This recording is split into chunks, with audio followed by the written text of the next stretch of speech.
부활하신 예수님이 제자들에게 오셨습니다. 이미 여러 사건을 통해 당신이 부활하셨음을 알리셨지만 부족하고 연약한 제자들은 아직도 갈피를 잡지 못하고 있었습니다. 그래서 그들에게 오셔서 부활하신 주님을 분명하게 보이셔야 했습니다. 특히 초대교회에는 예수님이 육체로 부활하지 않았다고 주장하는 영지주의 이단이 있었습니다. 부활하신 예수님은 육신이 없는 순수한 영으로 오셨다는 것입니다. 따라서 누가복음의 저자는 이 누가복음을 기록할 때 이러한 영지주의자들의 잘못을 지적하며 오늘 본문을 서술한 것을 우리가 보게 됩니다. 누가복음은 부활 사건에 대한 기록을 마무리하면서 예수님이 육신으로 부활하셨음을 강조하면서 기술하고 있는 것입니다. 예수님은 예루살렘의 제자들 가운데 오셔서 너희에게 평강이 있을지어다 라고 선언하십니다. 유대인들의 전통 인사인 샬롬으로 인사를 하신 것입니다. 예수님의 첫 인사는 그들에게 매우 익숙한 인사였습니다. 이것은 이미 예수님께서 제자들을 파송하시면서 각 가정의 평안을 빌라고 가르쳤던 인사였습니다. 이처럼 부활하신 예수님은 평화를 가져오시는 분이십니다. 예수님은 당신이 가르쳤던 인사말로 제자들을 먼저 축복하셨습니다. 그런데 예수님의 나타나심에 대한 제자들의 반응은 놀라움과 무서워함으로 나타납니다. 37절입니다. 그들이 놀라고 무서워하여 그 보는 것을 영으로 생각하는지라. 그들이 왜 자신 앞에 보이는 예수님을 영으로 생각했을까요? 예수님은 엠마오에서 호련히 사라지셨고 또한 이렇게 갑자기 나타나신 것만 본다면 제자들이 예수님을 영으로 여기는 것도 무리가 아닐 것입니다. 당시 헬라인들은 죽은 자의 나타남을 오직 그 죽은 자의 영이 나타나는 것으로 생각했습니다. 그러나 예수님은 제자들이 당신을 영으로 생각하는 것을 의심이라고 규정하십니다. 예수님의 부활이 육체의 부활이라는 사실을 분명하게 말씀하시는 것입니다. 39절과 40절 말씀을 다시 보십시오. 내 손과 발을 보고 나인 줄을 알라. 또 나를 만져보라. 영은 살과 뼈가 없으되 너희 보는 바와 같이 나는 있느니라. 이 말씀을 하시고 손과 발을 보이시나. 부활하신 예수님께서는 손과 발, 살과 뼈를 가지신 분임을 밝히시며 보고 만져보라 하십니다. 여기 39절에 나는 있느니라에 해당하는 헬라어 표현 에고 에이미는 70인역 성경에 출애굽기 말씀에 표현되고 있습니다. 모세에게 나타나신 하나님께서 말씀하신 나는 스스로 있는 자니라 하는 이 헬라어식 표현이 이와 똑같은 에고 에이미입니다. 따라서 여기 39절의 표현은 그 자리에 나타나신 성자 예수님이 하나님이심을 드러내는 표현이기도 합니다. 사실 누가복음은 제자들이 예수님의 손과 발을 만지면서 확인했는지는 분명하게 알려주지 않습니다. 그러나 요한복음 20장 20절에 예수님은 손과 옆구리를 보이셨고 제자들이 보고 기뻐했다고 기록하고 있습니다. 그들은 예수님의 손과 옆구리를 만지지는 않았을 것입니다. 그 옆구리를 만져서 확인한 제자가 그러나 한 사람 있었습니다. 여러분, 그가 누구입니까? 바로 도마입니다.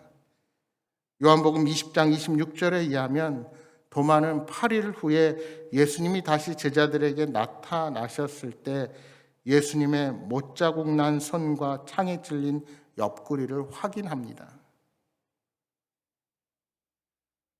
또한 사도 바울은 고린도전서 15장에 이렇게 기록합니다. 고린도전서 15장 3절에서 8절 말씀입니다. 내가 받은 것을 먼저 너희에게 전하였노니 이는 성경대로 그리스도께서 우리 죄를 위하여 죽으시고 장사 지난 바 되셨다가 성경대로 사흘 만에 다시 살아나사 게바에게 보이시고 후에 12 제자에게와 그 후에 500여 형제에게 일시에 보이셨나니 그 중에 지금까지 대다수는 살아있고 어떤 사람은 잠들었으며 그 후에 야고보에게 보이셨으며 그 후에 모든 사도에게와 맨 나중에 만삭되지 못하여 난 자 같은 내게도 보이셨느니라.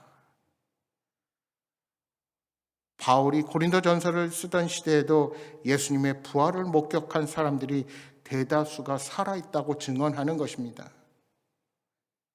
이처럼 예수님의 부활은 500명이 넘는 목격자들이 보고 증언한 내용입니다.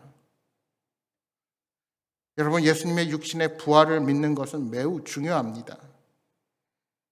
예수님의 육신이 영이 아닌 육신의 부활이라는 사실은 신앙이 결코 영적인 세계, 정신적인 세계에만 국한되지 않는다는 사실을 우리에게 가르쳐주는 매우 중요한 요소입니다.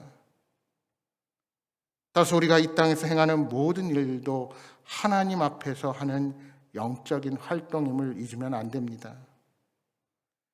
여러분, 우리가 신앙생활과 평소의 삶을 분리해서는 안 되는 이유가 바로 여기에 있습니다. 그래서 바울 사도는 고린도전서 10장 31절 말씀을 통해 너희가 먹든지 마시든지 무엇을 하든지 다 하나님의 영광을 위하여 하라 하고 말씀하십니다. 우리는 마음으로만 영으로만 하나님을 섬기는 것이 아니라 우리의 모든 것, 영과 혼과 육을 통해 주님을 섬기고 주님께 영광을 돌리도록 부름을 받은 자들이라는 사실을 결코 잊어서는 안 됩니다. 계속되는 41절의 말씀처럼 제자들은 예수님이 부활하신 사실이 너무나 기뻤지만 동시에 믿지 못하고 놀라는 모순된 감정에 빠져 있었습니다. 그래서 예수님은 거기 있던 구운 생선을 한 토막 받으셔서 그들 앞에서 잡수셨습니다. 당시 이단들 중에는 예수님을 닮고 그분의 뒤를 따르기 위해서는 일상생활, 즉 먹고 마시며 옷 입고 잠자는 것 등의 활동을 지극히 절제하고 금욕해야 한다고 주장하는 자들이 있었습니다. 그러나 누가복음이 증언하는 것처럼 부활하셔서 완벽한 영광 중에 들어가신 예수님도 구운 생선을 드시며 제자들과 함께 기쁨을 나누셨다는 사실을 우리는 기억해야 합니다. 물론 부활하신 예수님의 육신과 우리의 육신이 완전히 똑같지는 않습니다.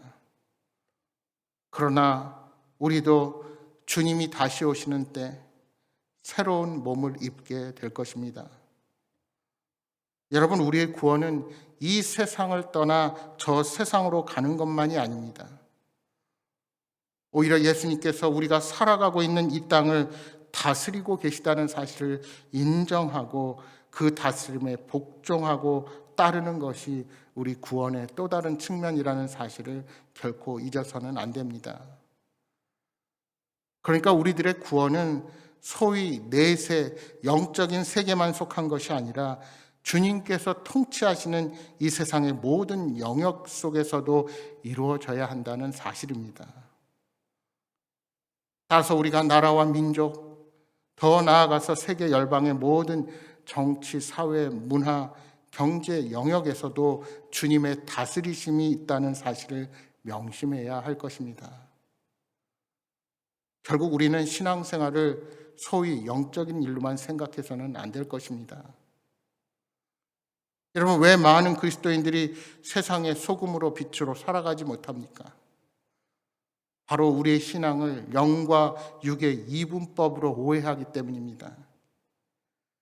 영적인 일만 거룩하고 일상생활은 세속적이고 중요하지 않는 것으로 생각하는 것으로부터 우리는 하나님의 영광을 가리는 삶을 살게 되는 것입니다. 여러분, 거룩함은 우리의 신앙이나 영적인 활동뿐만 아니라 우리의 일상생활에도 가득해야 합니다. 물론 우리의 육신은 개인의 종말과 함께 썩게 될 것입니다. 그러나 부활의 첫 열매가 되신 주님을 따라 우리도 마지막 때의 부활을 경험하고 영광의 주님과 함께하게 될 것입니다. 그러므로 우리는 매 순간 하나님 앞에서 정결하고 우리 몸이 악한 일의 도구가 되지 않도록 해야 합니다. 사랑하는 여러분, 오늘 하루도 우리의 몸과 삶의 모든 영역에서 주님께 영광 돌리는 복된 성도가 되시기를 주님의 이름으로 축복합니다.